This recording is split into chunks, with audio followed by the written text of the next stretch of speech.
couple years. Thank you. My name is Joshua. I'm 34 years old, and my story starts at a homeless shelter in San Diego.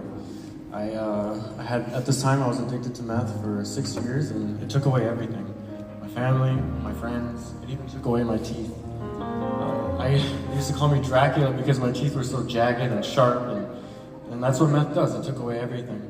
So I'm at the homeless shelter, and I'm laying down. I've been up for 3 days, and I'm out of nowhere, something hits me in the forehead, and I get up. I'm shocked. I'm confused. I don't know what I'm feeling, and all of a sudden, this feeling of dread and fear showers over my body, and I didn't know what it was at the time, but I tried everything to get rid of it. I stopped smoking meth. I stopped drinking. I stopped smoking cigarettes, and it wouldn't leave me. It wouldn't go away.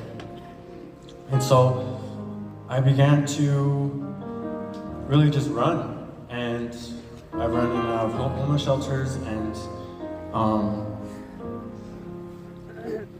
it was a really bad time in my life, and I realized that not only did I feel this, but other people could feel it too. And the problem was that I could walk into a room, and the atmosphere would get thick, the air would feel heavy, and the worst part was that it wasn't just affecting me, but it was affecting others.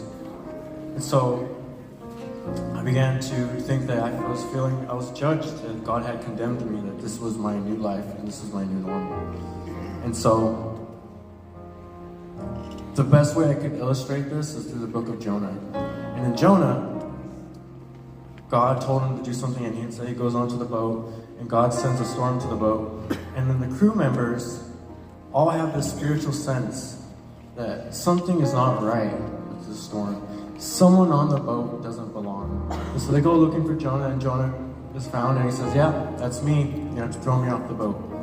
But the crew members, to their credit, said, no, they didn't want to throw him off the boat. They wanted to save him. But Jonah and the crew members realized that he had been judged and that he had to go. So they threw him off the boat. And this is where I found myself, in the middle of the ocean, drowning. And one of my tormenting thoughts I had was that I could see a boat off in the distance. And I could see two people on the boat. I could see them and they could see me. And one of them said, "Look, he's drowning out there, let's save him." And the other person turned to them and said, "You can't save him, or you'll drown too." And so, God had a plan. He had a fish. He had a big fish. And so, I called my mom. "Mom, where are you?" Raise your hand. That's my mom right there.